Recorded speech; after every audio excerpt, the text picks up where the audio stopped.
It's just Cleveland. It's just, Isn't it everyone's oasis?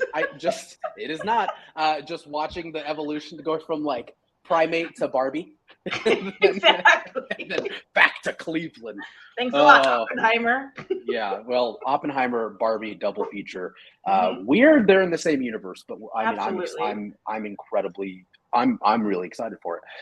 And we're live. Hello, everyone. Hello, everyone. Oh man, what it is? It is. Oh man, that's what I was just saying about you guys. It's so Autumn. What have you been up to? I haven't seen you since this show went live a couple of seconds ago. What's going on? Not seen you since then either. I'm doing great. I've expanded my collection. You can see a little bit more out there. Doing my thing. Hello, everybody. Oh my God, it's good to see everyone. Cold open complete. Check. Boom. Well, everyone. Okay, ready, Autumn? We're gonna do this formally. I'm ready. Hello, everyone, and welcome in. My name is Paul. This is Autumn, and welcome to the very first episode of Fandom Social. Fandom Social. Oh, it's there. I still got it right. Yeah, framed on your wall. It's framed on my wall. It's actually covering up my Bee Gees album. My Bee Gees album is not licensed. We're doing a cover of your Bee Gees album? That's crazy. It is. It is all. It's all thrash from what's the drummer from the Muppets? Animal. It's just him. It's acoustic drum covers of the Bee Gees. Well, welcome in, everyone. I'm sure you may or may not have some questions, but like the first one is, what the hell is this? What is this show? What are we doing? What's going on? Thank you all so much for being here. It does. It is not much has changed, and you'll come to learn very quickly. Not much has changed. We're still just okay at this. So, thank you all for being here. We really wanted to, first of all, extend a huge thank you for everyone who has subscribed, who has joined our newsletter, like everything. Our Facebook group. Everything.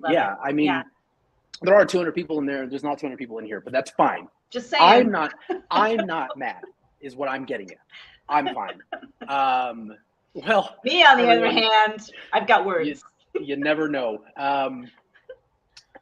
But we wanted to very quickly cover what it is exactly that we're doing here. And with Fandom Social, one thing that me and Autumn love to do is to connect and to talk about pop culture in any way that we can. And so the way that long time. We have. So if this is the first time that you guys have ever seen our faces. These faces. My name is Paul. Congratulations. This is Autumn Gladdy. Your life is about to get significantly worse. We have been friends, co-hosts, geeks, co-workers for a decade, and we've worked on, would you say, thousands of hours of content?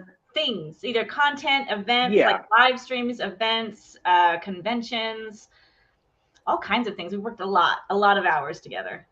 And everything from, again, hosting, writing, scripting, over various echelons of pop culture, covering everything from Star Wars, Marvel, DC, and even just smaller fandoms of things that no one cares about or has heard of, like Buffy or Firefly. I knew it. We have just been so excited to bring that back to you all. And we've actually, I know our acting is incredible. That's why we're in, one of us is in the Barbie movie and one of us is in Oppenheimer. It'll surprise you. It's neither of them is me. But we actually have been working on this for quite a while now. I think about 2-3 months now. Yeah. And we've locked this in. So a lot of, the content that you guys are going to get will be spoon-fed. We've sort of thought about this. We actually have a couple of episodes already plotted out. I think about 4. So we're very, very, very excited. And we are just happy to connect fandom through, a couple of tenets that me and Autumn believe very, very strongly in, which is inclusivity and positivity. Because as you all know, if you've ever been in fandom and community, of course, it's in the script, Autumn, I'm sorry. If you guys have ever been involved in any type of pop culture, anything from Star Wars to Buffy to anywhere. Like Any there fandom. are elements of that where it can be negative and it can be very draining on you, and Toxic, it can be toxic and make you not want to engage in this thing that you love so dearly. This is not the place for that. This is the place where we would just really, really love to keep it as cool, calm, breezy, casual. We'll have Riz. Yeah, use that right? Our Riz will not be mid. It won't. It won't. It bothers me that you are better at that than me, but it's fine. That's okay. You're not him, and that's fine.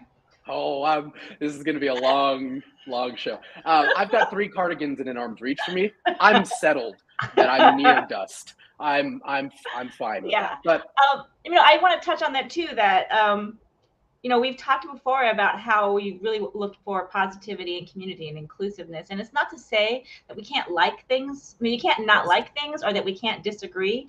That we think that disagreeing and discourse and all those things really add to community and fandom, but being respectful of the way that other people enjoy their fandoms and the way that other people view the things that they love doesn't necessarily change the way that doesn't at all change the way that you enjoy your fandom. So we're looking to create a space where we can talk about these different topics and issues in fandom in a way that's respectful and inclusive to people.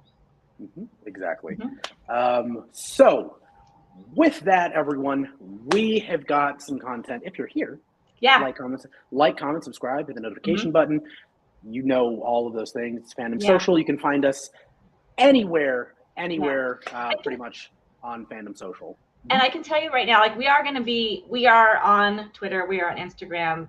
The biggest places though to hang out with us is going to be subscribing to this channel right here. This is the main place where we will be going live and talking with you guys every other Sunday night at 5 p.m. Eastern, 5 p.m. Pacific, 8 p.m. Eastern. This is the main place for the show right here. Secondary to this, the main hub of our community is our Facebook group. So, and that is Fandom Socialites on Facebook. So those are the 2 main things that we would love for you guys to do to support this community, to support this channel, is to subscribe to this YouTube channel and to join that Facebook group and come hang out, because there's going to be a lot of content in that group that doesn't happen on the show. Right. Because we can't possibly cover everything on this show. It's about an hour, so we can't cover everything. We also are going to be posting a lot of the stuff that we talk about on the show on our blog on fandomsocial.com. So there is a newsletter on there. So we would love for you to sign up for the newsletter. I am going to tell you right now, the newsletter is kind of set up because I'm in charge of it. So like, just when you sign up, it's going to ask you some weird questions. That's detailed questions. I think there's a big learning curve here. Me and Autumn have been fortunate enough where we can do various things where we're like, can someone get on that? Yeah. Anyone? That's us. Okay. That's us. But we do have an intern live stream producer with us, Mr. Vin Diesel. Yes, thank you, Vin Diesel. Congratulations on your Fast movie that is it's out. The movie is out, and this is a positive community. Yeah. And I will say that the new Fast and the Furious movie is definitely out now. It is a movie, and it is the 10th one. And he is backstage producing this show. So thank you so much, Vin. Good luck. I think this is his first time live stream producing. So everybody wish Vin very good luck on his first live stream producing ever.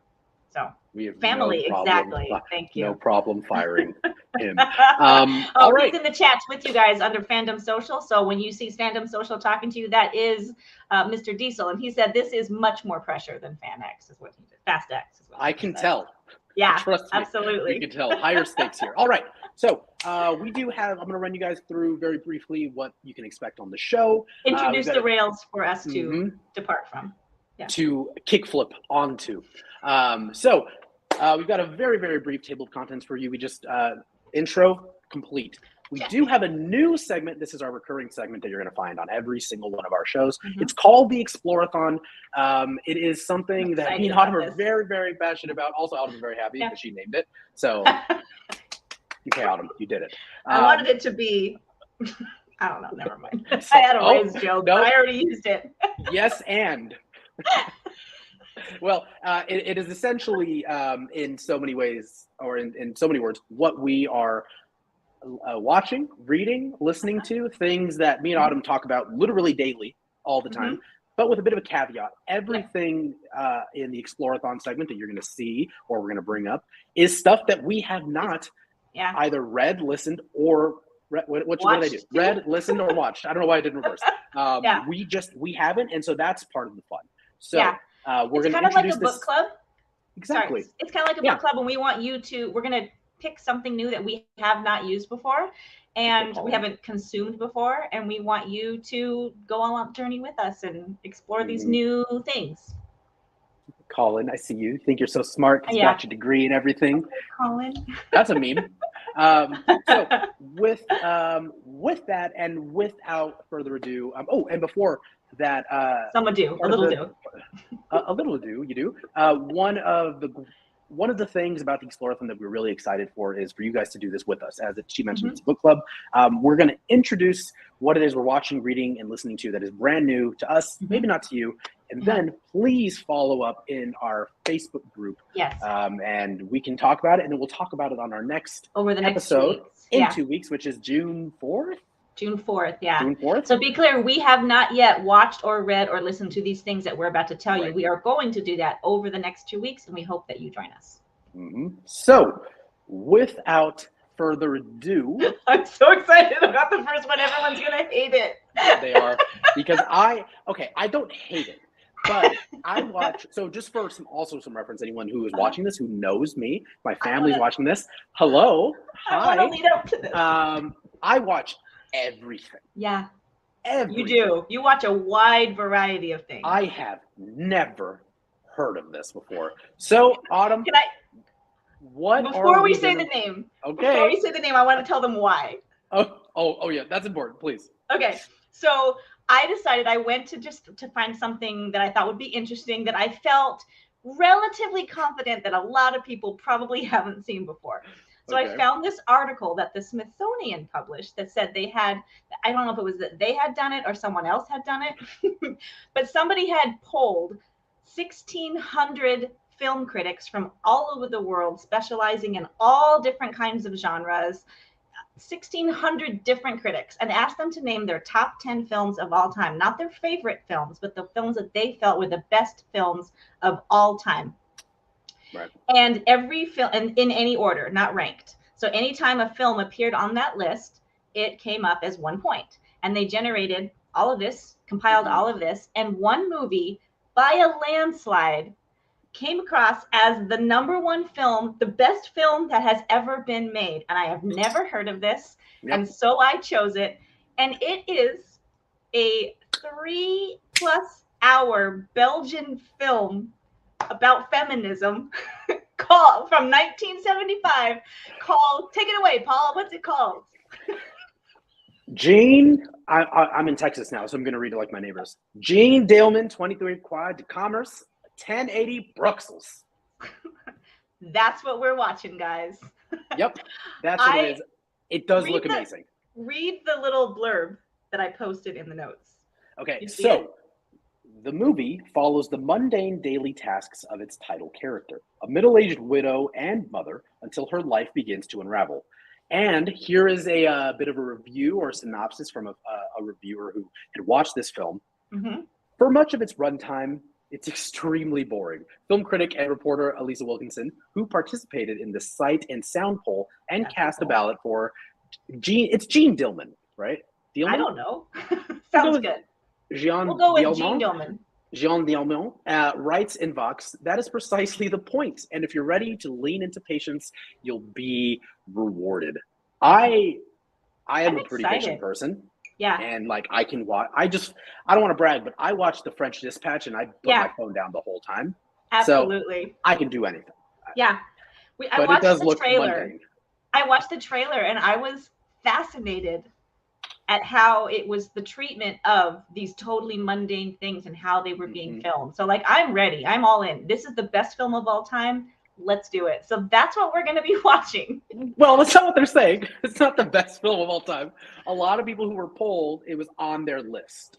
No, but sure. But if a 60, it's not like it was 100 people or 500 people.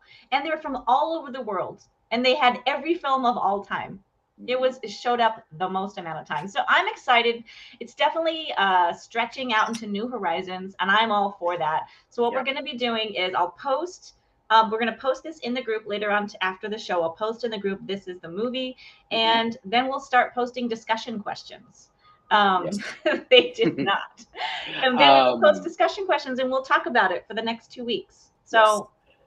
It is an interesting film. Apparently it takes place in real time. So it was filmed over the course of 5 weeks, and it was filmed like so. And it is available on HBO Max. That's where you can watch it. That's where us two will be watching it, and Amazon Prime. So it's a pretty interesting film. I do love watching anything like that. I mean, that these people who are regarded for reviewing film, if they say it's good, they know more than me. Let's try it. Yeah. Barely. But they probably do. All right. So that's what we will be watching and discussing on June 4th. Our next episode is our read segment. So for read, Autumn, what are we reading? Okay. I picked this again. I know that not as many people read anymore as we all used to. And I think we can all thank our smartphones for that. But, and so I think it's kind of a big ask sometimes to pick an actual book and get everyone to read it. So I went to a website that said top 10 books for people who hate books. And so like, very targeted content. Yeah. Like if you don't like reading, these are books you might like to read. And I found this book that actually, if you want to cheat, you can, because there is a movie or miniseries, I'm not sure, with Tom Hanks in it. I'm cheating. Yeah, Paul's cheating.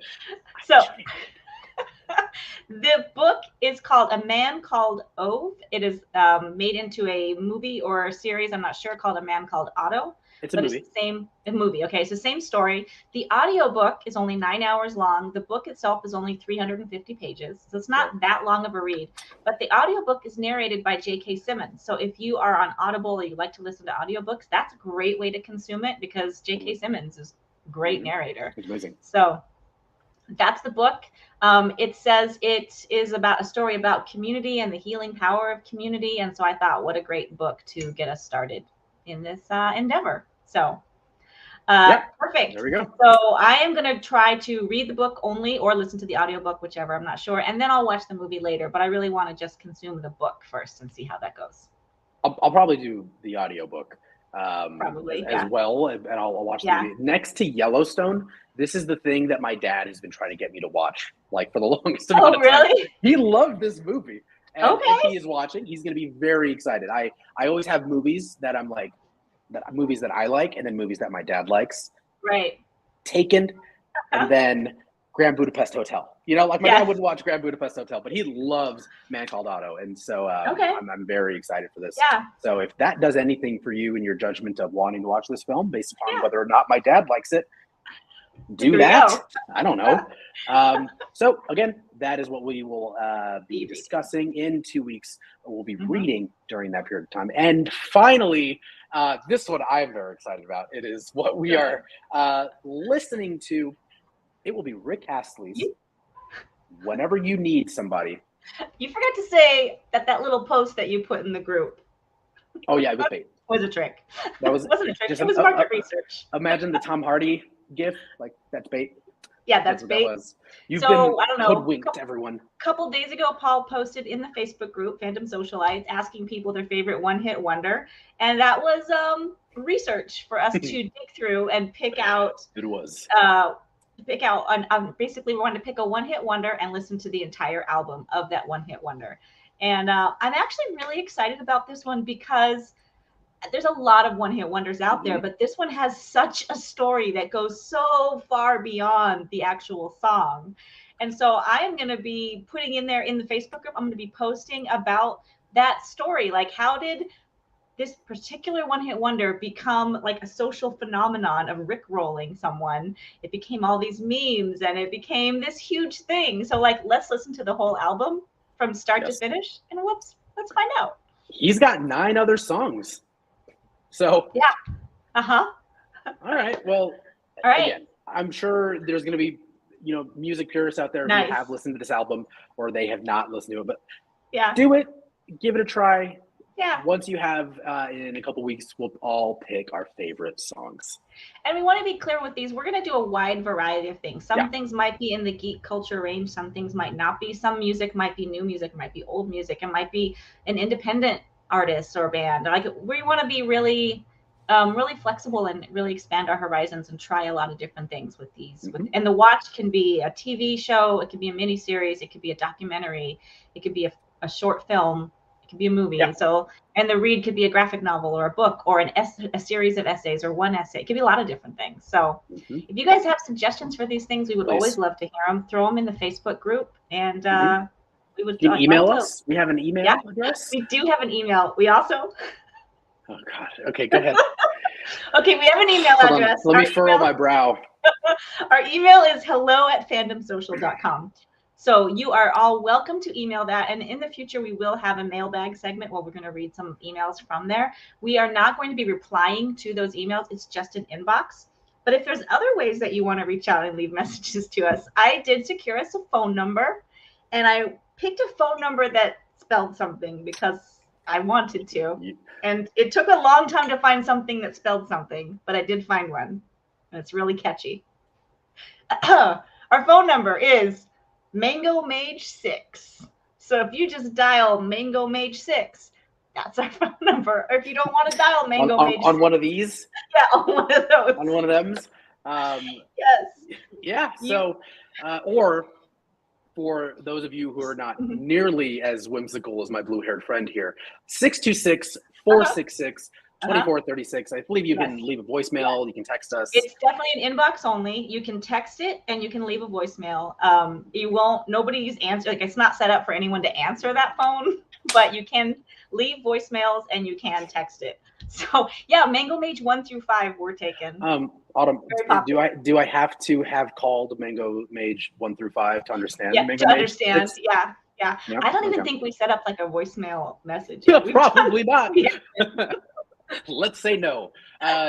Someone who is here now, first of all, thank you for being here. Like, comment, subscribe, hit the notification bell. Also, how about you give it a ring real quick and let us know if we did our job. I don't think we did. Probably didn't.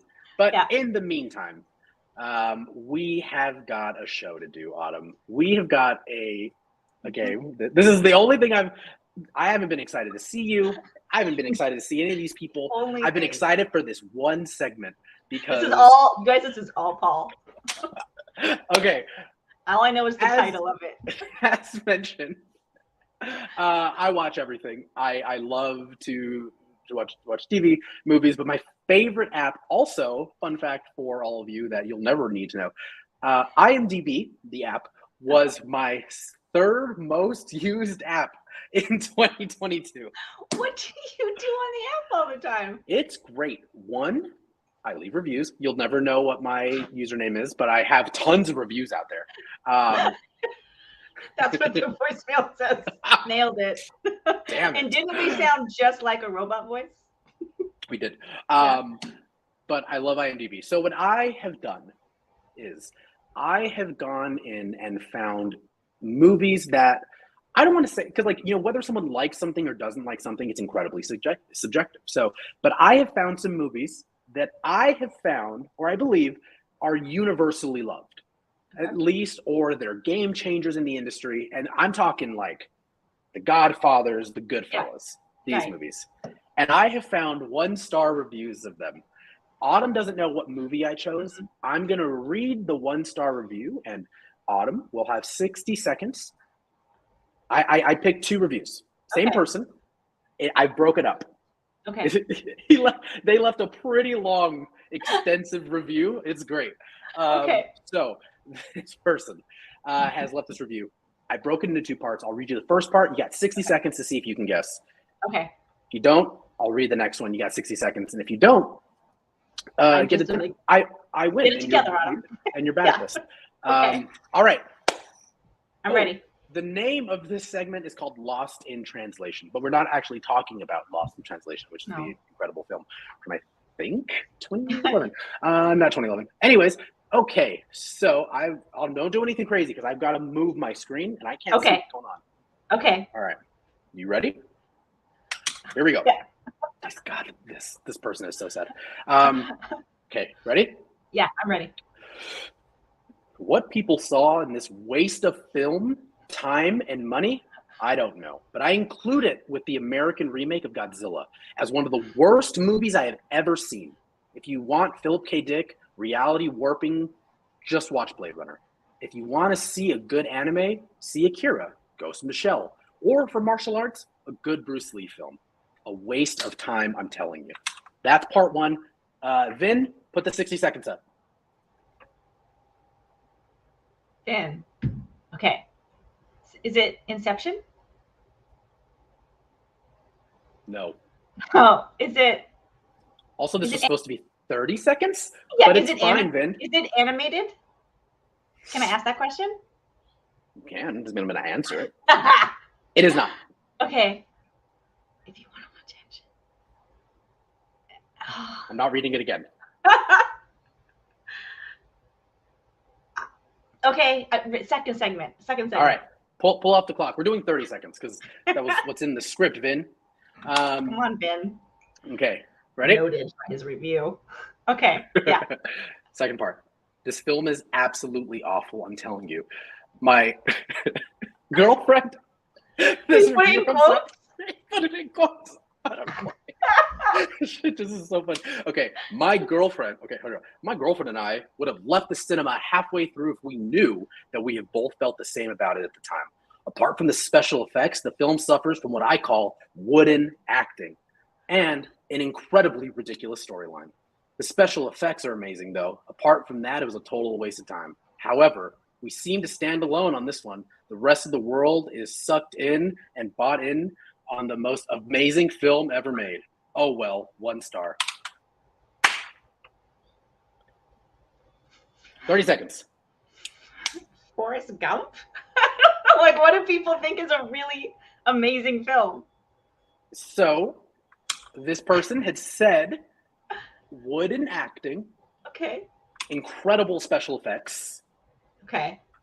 And let's see, if you want good martial arts, a good Bruce Lee or Hong Kong flick. I think the last one is the kicker. I think that's it. That everyone loved. Matrix? 10 seconds. It's the Matrix. Ah! I did it! Yes. It's the Matrix. Oh, man. Wow. This person is very upset by the Matrix and thinks it was an incredible waste of time and space, money. Is also somehow convinced. I read this whole thing because I was just obsessed with this person. Amy Scott, well done. You win a whole lot of nothing. Autumn will send something from behind her to you. I said it live, so you have to do it. But anyways, basically this person just said, I can't believe we, the taxpayers, are paying for this movie. Like, I don't know if that's how it works. First of all, apparently this phone number doesn't work at all. I mean, I don't know when they said it's not available. Does that mean they couldn't even leave a message? I don't know. I wouldn't be surprised. How about we get to that after the Matrix, everyone? Okay. So here's another fun caveat. Okay. When I was pitching this game to Autumn, I brought up something and she did think it was funny. So I looked up what movies this user gave 5-star reviews to. Okay, yes. I'm going to give you 2. One of them's not so bad and the other one is kind of bonkers. The first one is a first 5-star movie, Wet Hot American Summer, the original. It's a good movie. Sure. But thought that was a 5-star movie. It's the second one that leads me to think that when this review was written, the girlfriend was no longer in this person's life. Because the second because he referred to as the girlfriend. The girlfriend, yeah. Look, I'm also in the dating scene. It's weird you don't like labels, but I don't, put it in writing like that. I don't put them in my reviews. It's a lot of commitment.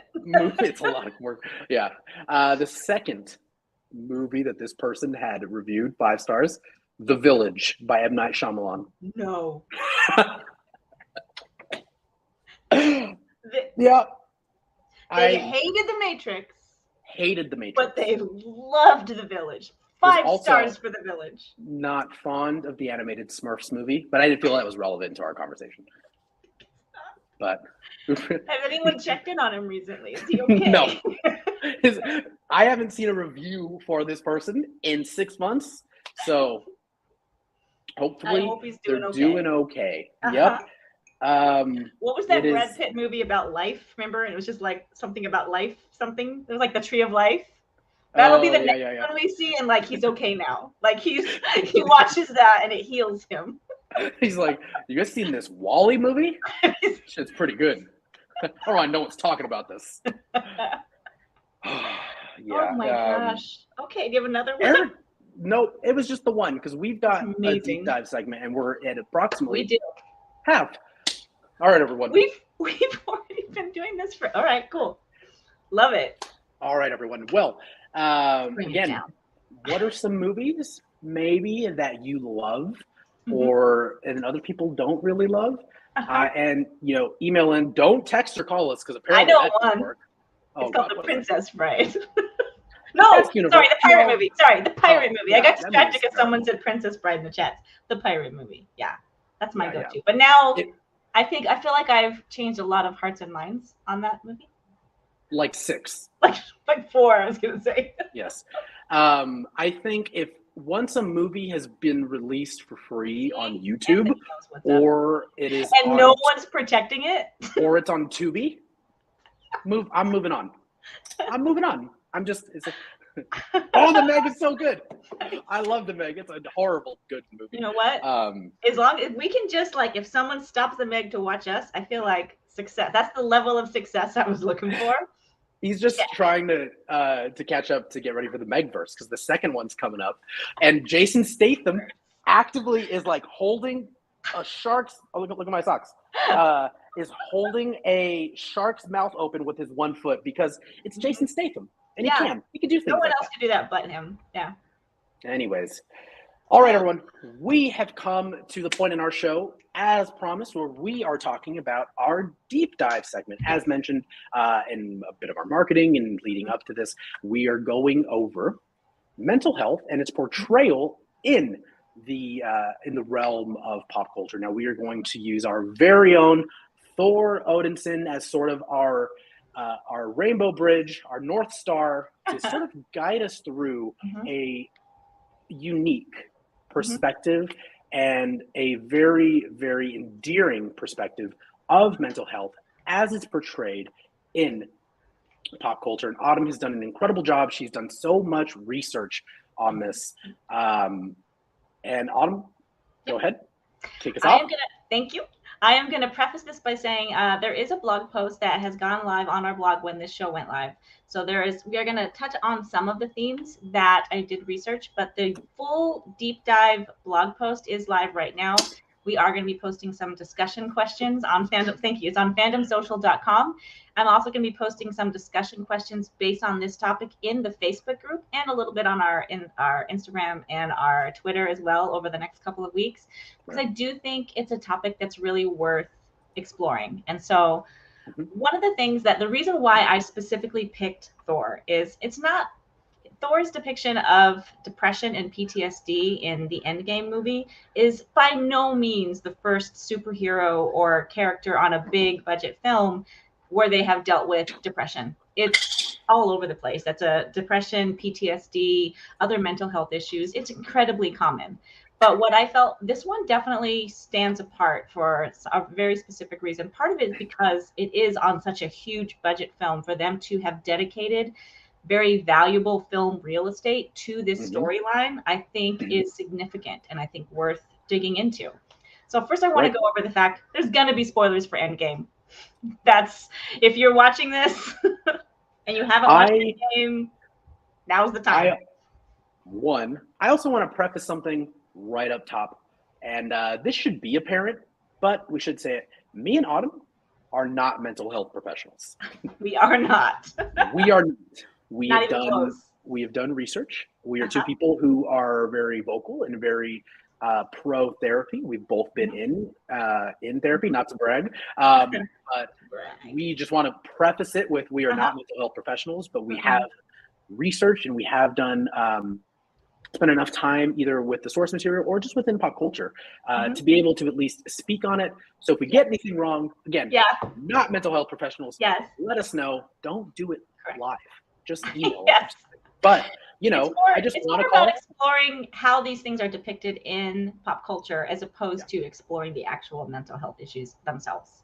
Right. So I'm gonna first of all talk about like just some beats that happened in Endgame that were the source of this deep dive, that were the source of this research and this blog and this whole discussion that we're having. And we're gonna pick it up from where Thor is in Endgame, where we see him in Endgame, and he has quote unquote failed in what he wanted to do, which was to stop Thanos. And he feels it's his fault. He feels it's on him. So he has gone into a deep depression. He is definitely dealing with depression and PTSD. He has isolated himself. He is suppressing his trauma hardcore with video games and alcohol. He has his two friends there that are his, part of his suppression. And he's, as you can tell when you see him, he's been doing this for a good long time, probably a good majority of the 5 years since what do they call it? The blip, the snap, the blip. Okay.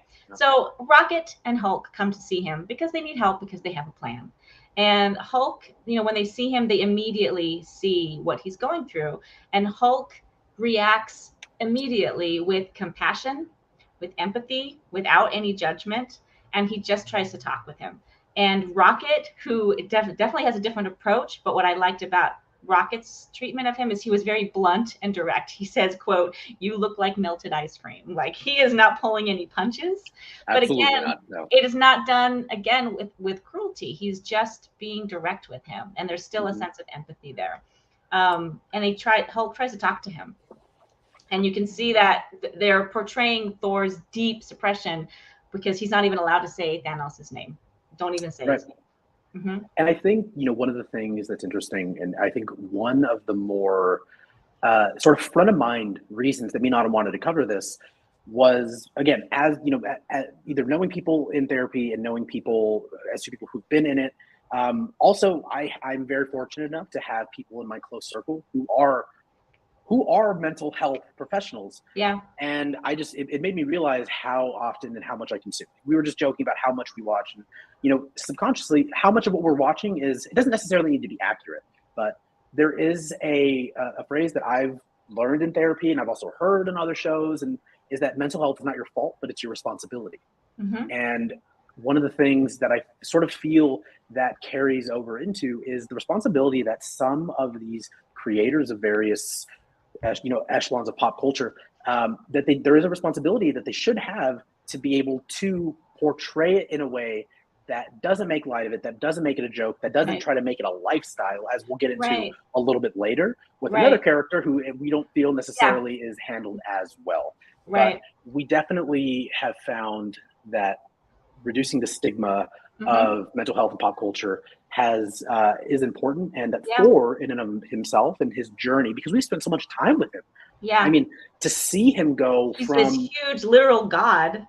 Right, to melted ice cream, as Rocket calls him. I mean, it is a journey, and it is a journey that so many people have found themselves with, and it's a story that I think so many people can relate to. Whether if I've seen it with people who were laid off, people who are athletes, and they can no longer perform at a high level. That they literally can attribute their mental health to not being worthy. Right. And absolutely. I think it is just something that we feel is important. And I think, and Autumn will get into right now, that there are moments where we find Thor bouncing around between these thoughts. Yeah. And I think that, by the way that Hulk, I think there's a really important portrayal of how to deal with somebody who's clearly suffering from a mental health issue. And I think Hulk really demonstrates that well. He treats him with compassion and dignity and respect. He does not judge him. But he also reminds him a little bit of his worth. He said, "You were the one that helped me when I needed it. You are capable. You are strong, and you can help people. And now people need your help. We need your help." So he reminds him of some of his value, and he reminds him of what he has done for others. So, and then Rocket says, "We have beer." So between those two things, Thor does decide to join them. Things happen. Go ahead. Autumn, we have a script, and I'm just, this is an issue that we're going to have until the end of our days. But I kind of have a question for you and for our audience here.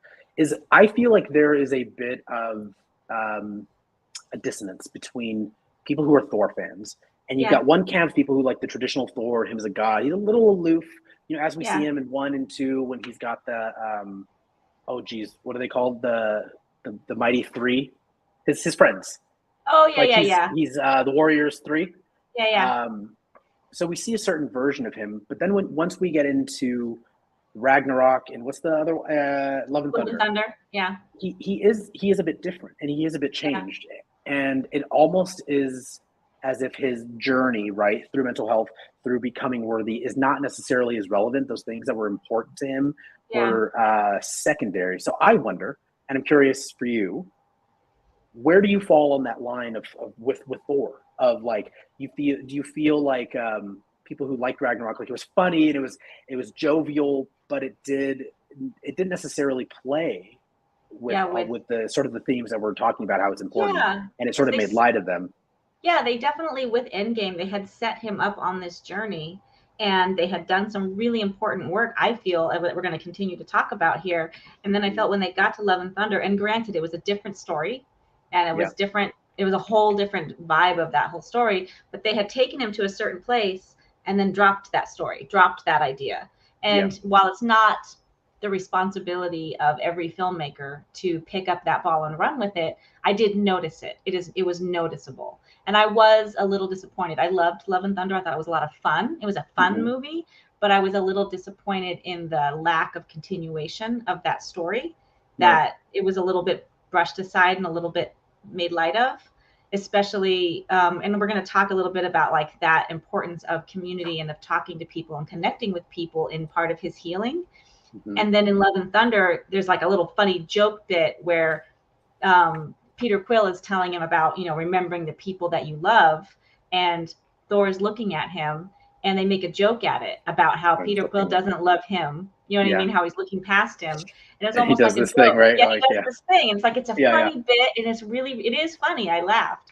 But it was also a little bit of a, like, this is a person who we've established has gone on this healing journey and needs community. And you can see that he loves these people and he considers them his community, but it was made a little joke that they don't consider it the same.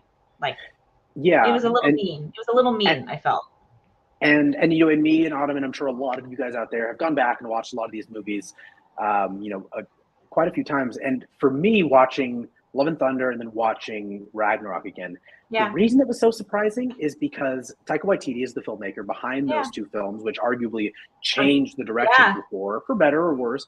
And putting the MCU aside, Taika Waititi has done an incredible job on his other properties, addressing, PTSD, cultural trauma. Very sensitive portrayal of things in really great ways. Yeah. Generational trauma, cultural trauma. He's done a great job of portraying that. Yeah. So it was almost weird to see it sort of at this, 10,000 foot view and not necessarily accomplish that. Yeah. Yeah, absolutely. And let me back up and go to like how Thor, like where Thor, where we're talking about dropping the ball. And we talked first about, I think as a crucial first step was somebody treating him with compassion and encourage and showing him a little bit of his worth and pushing him. They pushed him in a way that was gentle, compassionate, and non-judgmental, but they pushed him as friends would.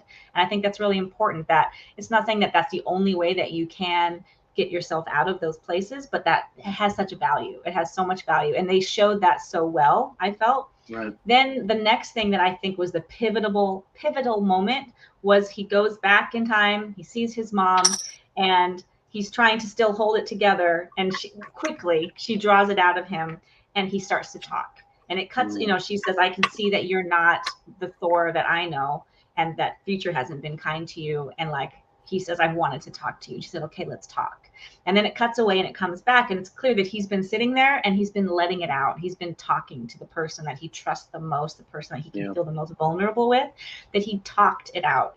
And it shows how powerful that was, because she says that thing, that he talks about how he failed. And she says, yeah, you did fail.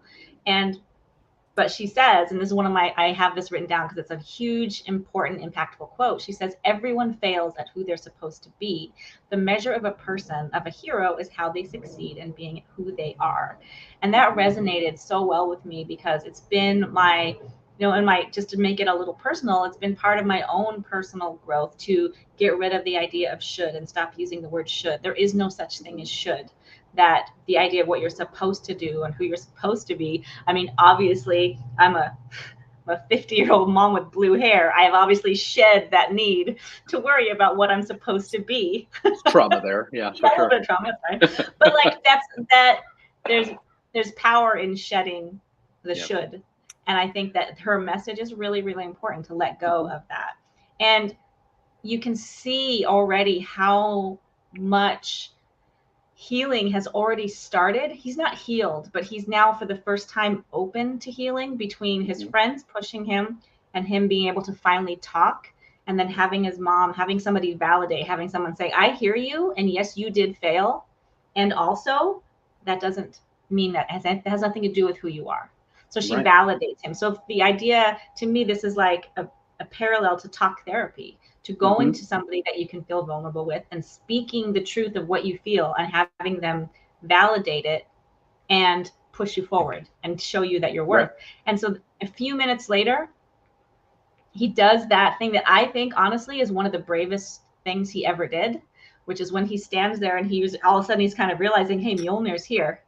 And there's that whole thing that Mjolnir will only come to you if you're worthy. And for him, for me, I think the biggest act of bravery was that moment of standing there and being vulnerable enough to put your hand out, because you would never know. I mean, it's much safer to not even put your hand out, to not find out, to not ask the question. So he put himself out there in a very vulnerable position, right in front of Rocket, who he doesn't know, and in front of his mom, who he wants to make proud. And he puts his arm out.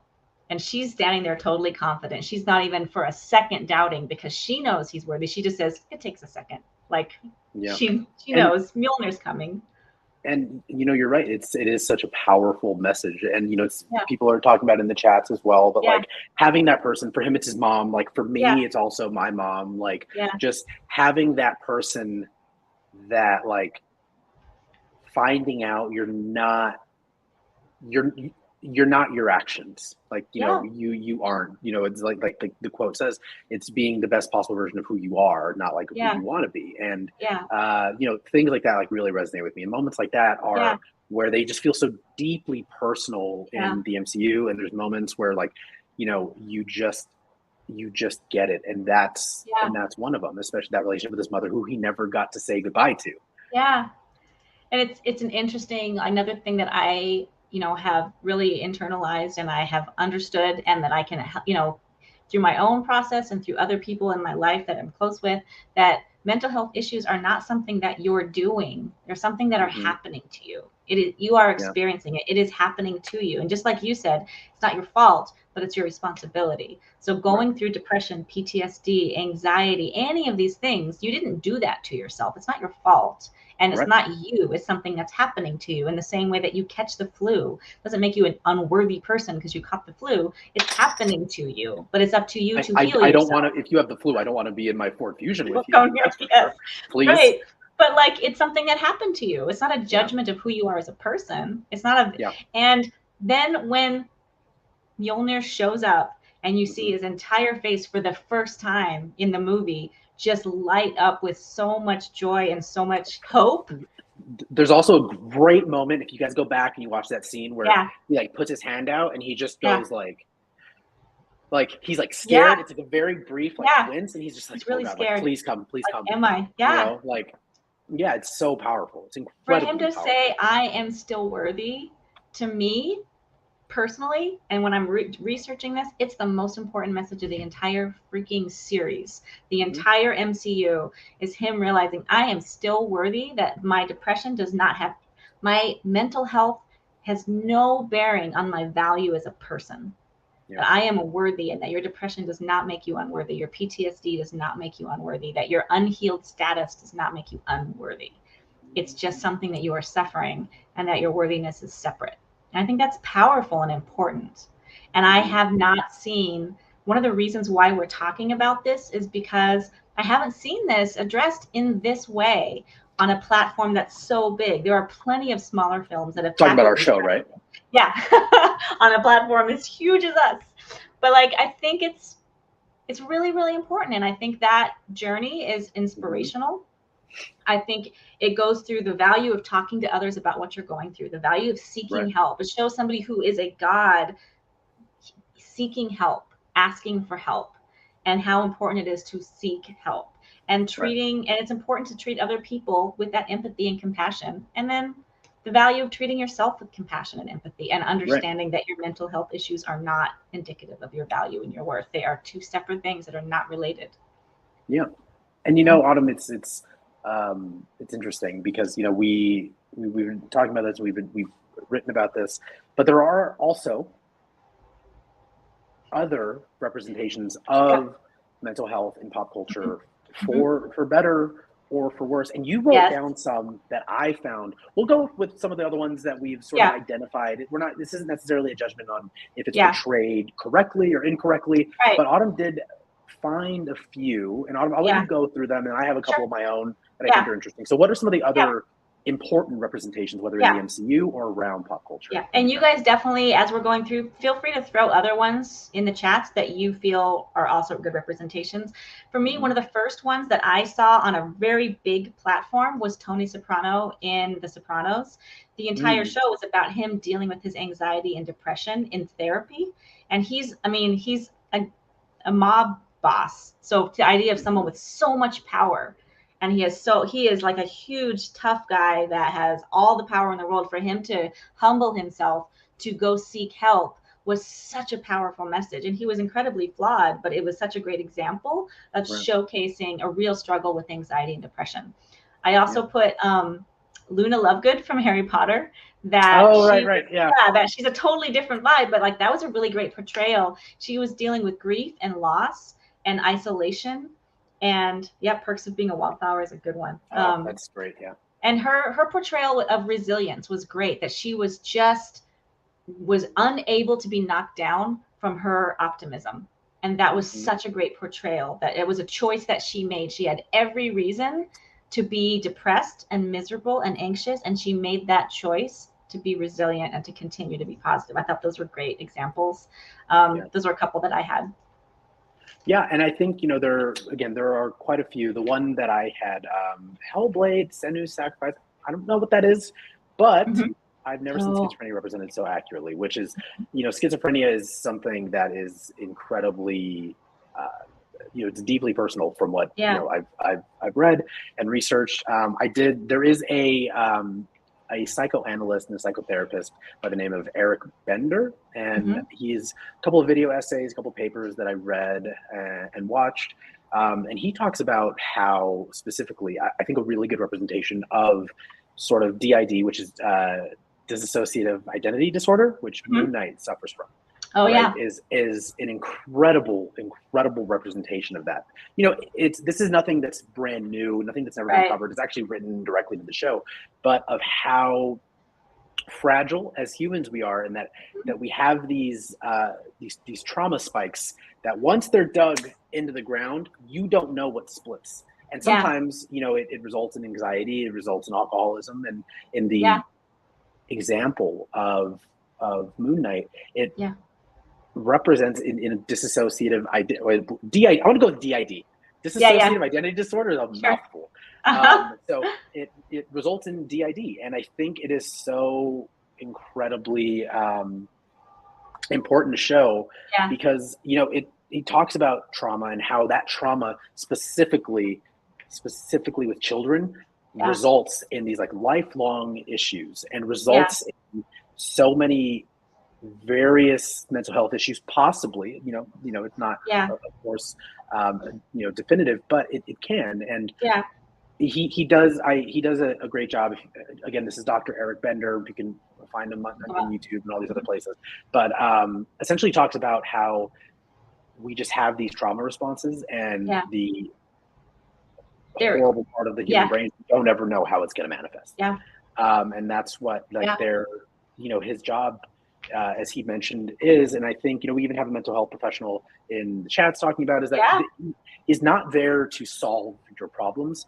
They're there to identify and then give you the tools to deal with your problems. Again, harkening back to the idea of responsibility and how, if you're given the tools to handle your mental health responsibly, like it is on you. And if you want to get better, you will. It's your choice. And it's not easy. It's a journey. It'll probably something that'll probably never go away. It's someone like, again, anxiety and depression and things you just don't understand. And it's, it can be tricky, and it can be, it can be a journey. Like, this is why we were mentioning Thor specifically. Let's talk about the flip side. There is a flip side to this. When we were looking, I think I'm going to make some people mad too. Yeah, I mean, rightfully so. But I'll say it so that you don't have to. I know.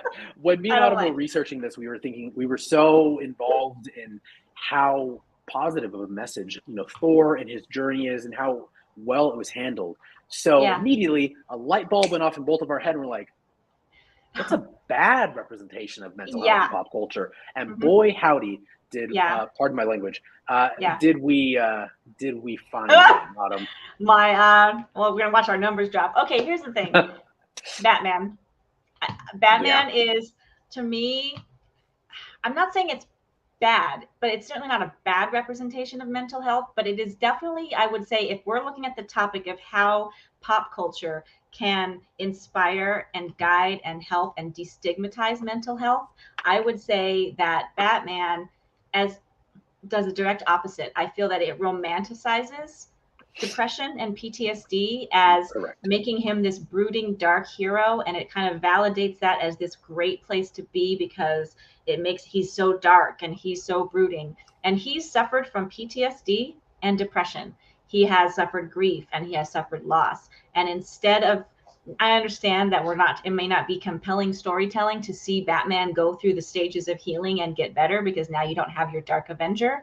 But if you're talking about portrayals of mental health in pop culture and does it inspire people in a good, positive ways, I would say it's not, because it really does.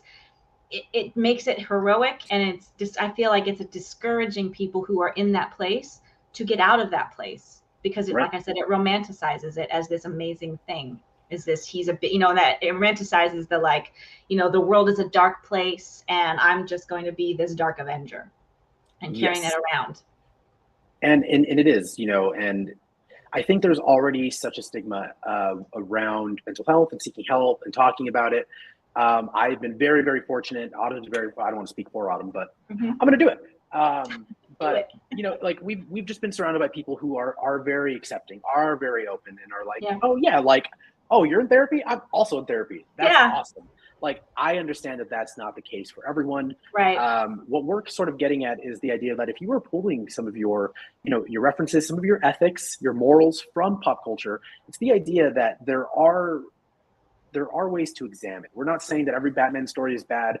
Every story represents having PTSD as an issue, or it's glamorizing, or, as Autumn said, romanticizing. It's not what we're saying. But what we are getting at is that it is important to look at what you're watching, especially, like, again, if you're someone like me, like, I've been reading Batman comics since I was 9 or 10. Anything Batman I've seen have come out. I didn't really sort of take that view of it until I was, for the last year and a half, like, in therapy, realizing that, like, it's never, I mean, even his kids, right? His kids are all orphans. His daughter, love interest, whoever's writing it, Barbara Gordon, is crippled by a sociopath, psychopath. And it's always like, what's the next step? Not how are you doing? And I think that is part of, the issue. And it's this masculine style of speaking, this stoicism that we've become accustomed to. And I just feel like it definitely, it just furthers an agenda that I think we can sort of leave in the past. And I feel again, it's not a judgment of whether Batman is a good or bad character, or how fun it is, or how good it is, or how interesting or compelling. We're only looking at it at the lens of examining the portrayal of mental health issues and whether that's a positive or negative impact on the viewer who may be struggling with those same issues. And I want to lead us into that. I would love to read about that. Ooh. Send it to us at hello@fandomsocial.com. Yes, for sure. One of the things that this ties into is this thing that I refer to as, or I've read as, the feedback loop, where the more the more open something in society is, like the idea of destigmatizing mental health. Maybe this wouldn't have been something that could have been handled this way 15, 20 years ago, but there's definitely more of a comfort in talking about mental health and depression, and destigmatizing anxiety, panic attacks, OCD, bipolar, all of these things. It's becoming more comfortable to talk about it. And so therefore, bigger shows are able, like This Is Us on NBC was a huge one that talked about panic attacks and anxiety disorders. But Big Mouth was a great show that dealt with a lot of this stuff. But the more people can talk about it in the culture, the more it can be portrayed in pop culture in big, huge titles, which therefore makes it more comfortable to talk about in culture. So this is this feedback loop. And I think it's important to examine, because of that effect, what is the message that's going out. And that is why I chose the story of Thor, because I felt it was such a great example of a positive message being sent out. Yeah. The end. And that's, everyone. Say bye. Bye. That is, again, a very sort of cursory glance at what Autumn has done an incredible job of writing. We have a full blog that you guys can read this through. It'll go up very shortly after the show, or it's up now. So it's up now. You can read more about it on your own time. You can leave a comment, but please, right after this, we actually have a question that we wanted to ask you all. We can talk about it now while we wait for the delay to catch up. Oh, and you guys can please, again, email out to us, reach out to us in the Facebook group or any of our social channels, and discuss our handy dandy question that we had thought about. And it's, can you think of any other examples of mental health portrayals in geek culture that have made an impact on you or anyone in your atmosphere specifically? Some of you have already done that. Yeah, we talked about like what we think are good portrayals or interesting portrayals, but ones that were actually had an impact in some way that really impacted you or somebody in your life. Exactly. And just let us know. Again, you can email in, you can put it here, but please, wherever you'd like, we'd love to hear more just from you guys. A brief paragraph, a sentence, whatever. We would love to hear it. What's another example that you've had on? Another one for me, you're gonna love it, is from Buffy the Vampire Slayer. Spoiler alert, Buffy dies, comes back. She suffers some really, really deep depression, and she feels what's called the weight of the world. And she's literally responsible for preventing an apocalypse, and she has all of her friends and all of her family. And seeing her, me being, just again getting a little personal, like me being a single mom for the last 10 years with 4 kids. Some of them are special needs, some of them are have a lot of extra, they need a lot of extra support, and building a new career and all of that over the last 10 years. I really felt that weight of the world, and seeing her go through that depression and again get better and get help and learn to rely on her friends. That was something that really had an impact on me, which is one of the reasons I'm insane about Buffy, because I think there's important messages there, and it had an impact on me. Yep. Yeah, I agree. I think one of there's probably tons that I could choose from, but the one that I think really just put me in tears and struck a chord, and I just rewatched this just to see if it still had the same effect. Tears. And it is the I don't know the name of it. I should have pulled it up, but it's the Van Gogh episode of Doctor Who. Oh my gosh! Every single time, if you don't know what we're talking about, just Google the Vincent Van Gogh episode of Doctor Who. You'll find it. It's with Matt Smith. And you don't even have to watch the whole episode to get destroyed. Because there is a lot of filler in there about aliens and all sorts of haberdashery. Pardon my language. But there's a really, really important message that I pulled from that. And it's just, when people are here, tell them you love them. It takes a lot of courage for people. It takes a lot of courage and pain for people to make art and make things that they put into the world that are a direct reflection of them. And the world doesn't necessarily always respond well. And part of that reason is he just didn't feel heard and just didn't feel like anyone understood him. And so it's just such an incredible, it's just such an incredible episode. It means so much to me. It means, I'm sure, so much to a lot of you. So if you've seen it, I'm sorry for bringing it up.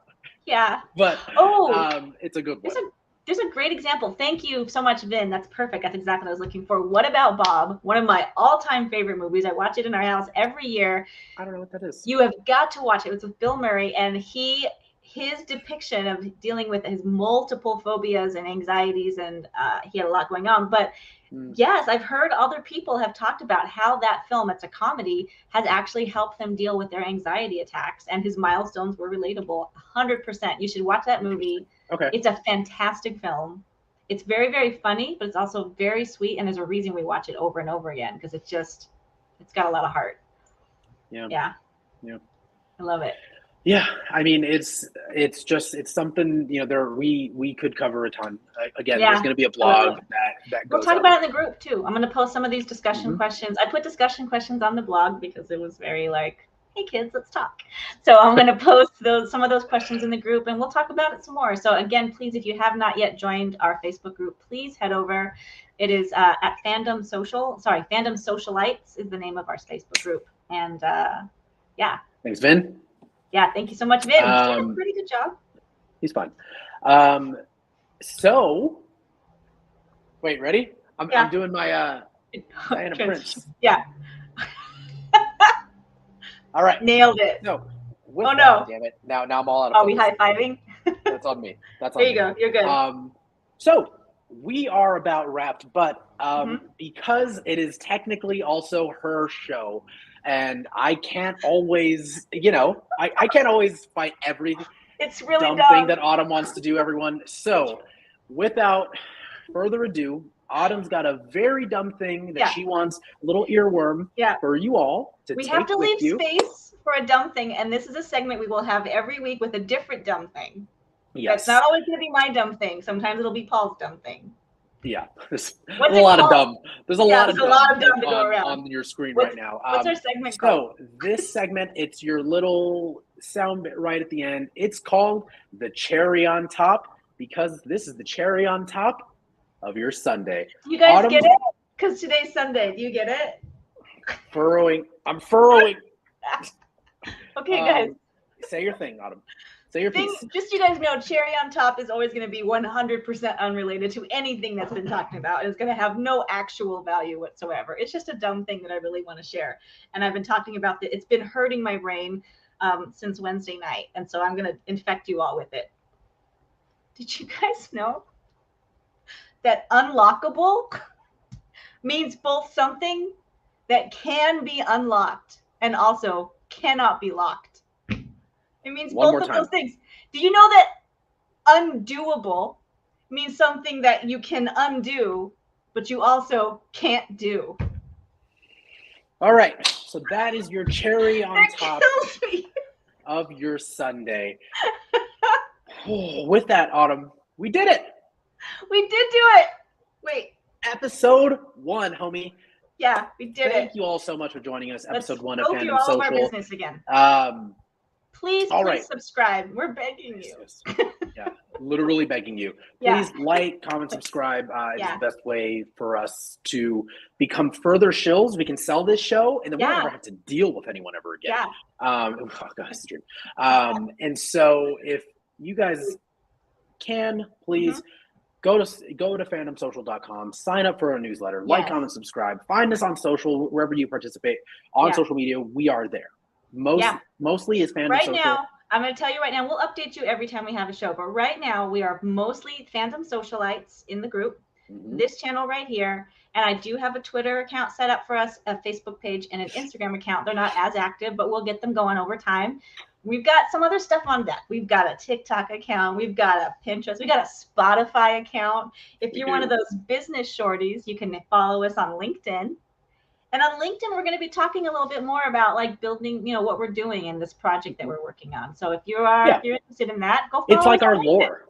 Yeah, it is. It's our lore. That's where you can find our lore. And I do want, to end this on a serious note. This is the first show.